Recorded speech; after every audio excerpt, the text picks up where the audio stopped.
Hello बच्चों, आज मैं आप लोगों को क्लास 10th की जो आपके पास लेटेस्ट एडिशन की आर.डी. शर्मा की बुक है ना, तो आपको पता है कि इसमें आपको दो बुक मिली है, एक एमसीक्यू वाली और एक सब्जेक्टिव वाली है।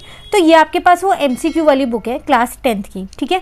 तो इसमें से आज मैं आप लोगों को चैप्टर नंबर 2 की एक केस स्टडी कराने वाली हूँ। आप लोगों को पता है कि चैप्टर्स की अब केस स्टडी भी आएंगी। चैप्टर 1 की हम ऑलरेडी कर चुके हैं केस स्टडी, चैनल पे अपलोड है, आप वहाँ से कर सकते हैं। और भी है, मैं एक बार आपको इस बुक में दिखा देती हूँ कि कितनी केस स्टडीज़ हैं, ठीक है। देखिए, अगर आप यहाँ पर देखें तो ये चैप्टर नंबर 1 की केस स्टडी आपके पास जो हम ऑलरेडी कर चुके हैं। तो इसमें भी और काफ़ी सारी केस स्टडीज़ रहती हैं। तो पहले एक एक केस स्टडी हर चैप्टर की कर लेते हैं, ठीक है। उसके बाद बाकी की केस स्टडीज़ को भी कंप्लीट कर लेंगे।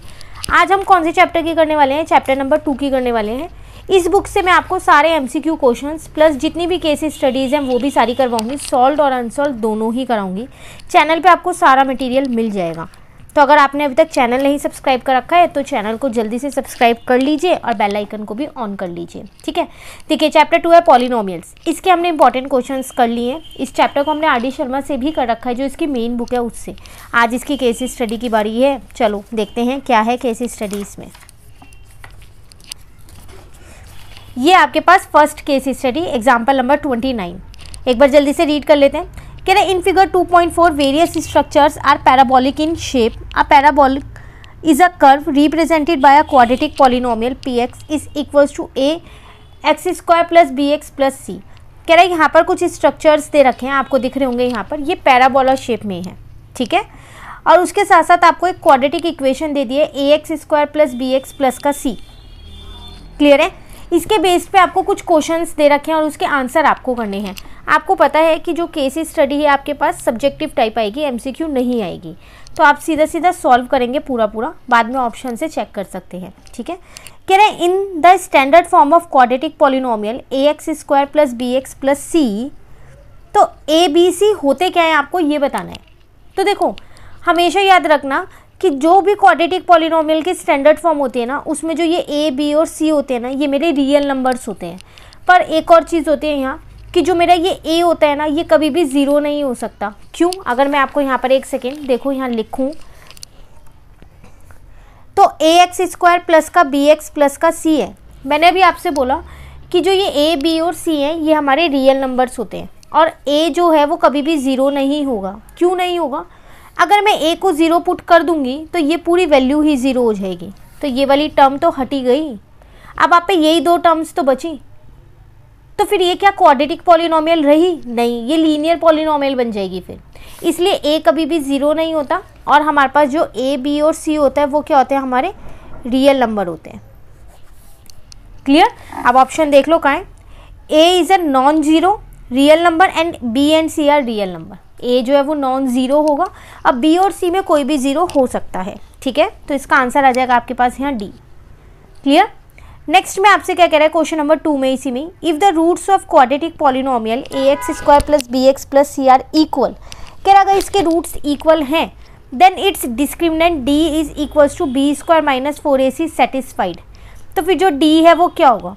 जब भी हमारे पास देखो रूट्स इक्वल होते हैं ना, वैसे ही चैप्टर नंबर 4 में आपके पास ये वाला कंसेप्ट डिस्क्रिमिनेशन वाला, पर हम यहाँ पर इसको समझ लेते हैं। कह रहे हैं जब भी हमारे पास रूट्स इक्वल होते हैं ना, तो जो डी होता है डिस्क्रिमिनेंट वो हमेशा ज़ीरो के बराबर होता है। ये आपको याद रखना है, ठीक है, रियल एंड इक्वल रूट्स के केस में। तो इसका आंसर आ जाएगा मेरे पास डी।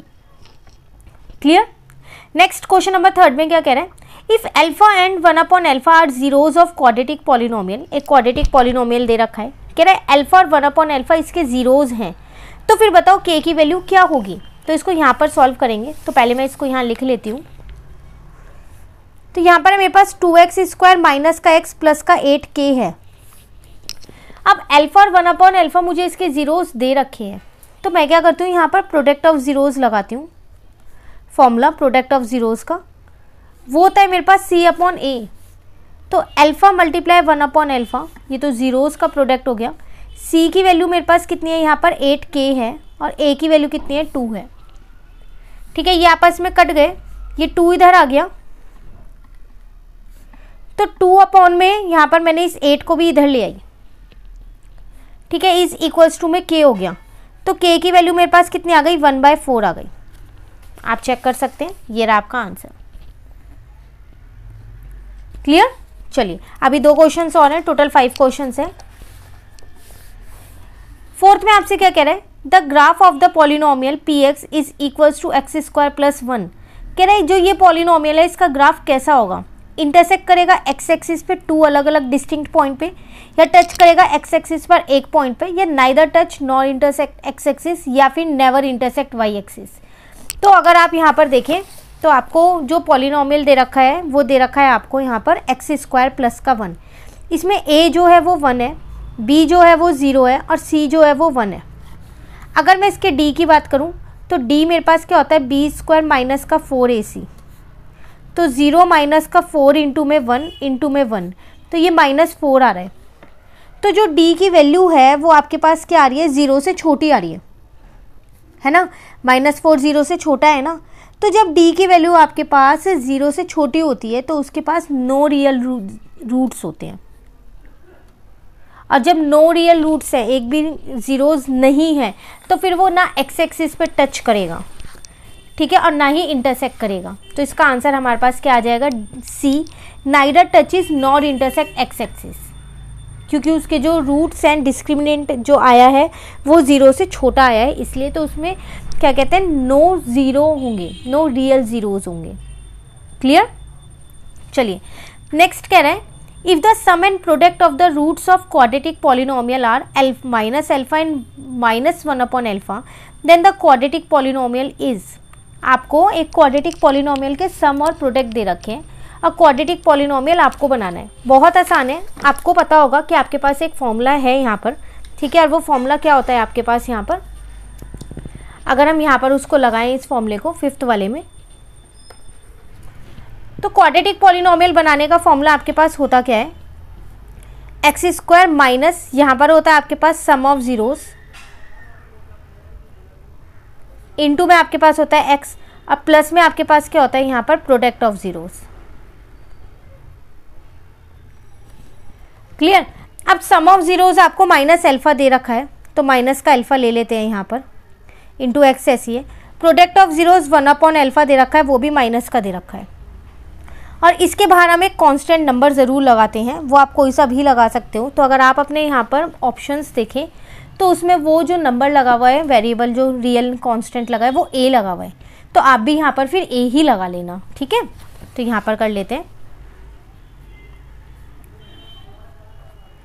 तो इसका मतलब आपके पास क्वाड्रेटिक पॉलिनोमियल आ गया एक्स स्क्वायर प्लस का अल्फा इंटू में एक्स हो गया, और माइनस का 1 अपॉन एल्फा हो गया, ठीक है। एक बार आपने देख लो यहाँ पर कौन सा ऑप्शन यहाँ पर आपके पास आ रहा है, तो प्लस का है ना यहाँ पर, तो ये वाला ऑप्शन आ रहा है ना मेरे पास, तो सी वाला।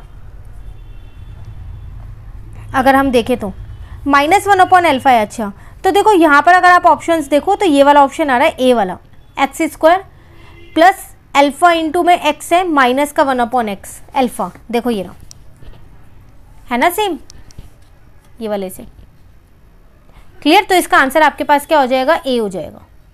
क्लियर है। ये थी आपके पास एक केस स्टडी चैप्टर नंबर 2 की। इस चैप्टर की और भी अभी बहुत सारी केस स्टडीज़ हैं, तो उनको मैं आपको नेक्स्ट क्लास में कराऊंगी। इस केस स्टडी में आपको कहीं पर भी दिक्कत लगती है कमेंट करके ज़रूर पूछ लीजिएगा। वीडियो अच्छी लगी तो आप इसे लाइक एंड शेयर ज़रूर कीजिएगा, और अगर अभी तक आपने चैनल को सब्सक्राइब नहीं कर रखा है तो चैनल को भी सब्सक्राइब कर लीजिएगा। Thank you. मिलते हैं कल की क्लास में, उसमें हम आगे के चैप्टर्स की या फिर इसी के आगे की केस स्टडीज़ को कंटिन्यू करेंगे। तब तक के लिए bye bye, have a nice day.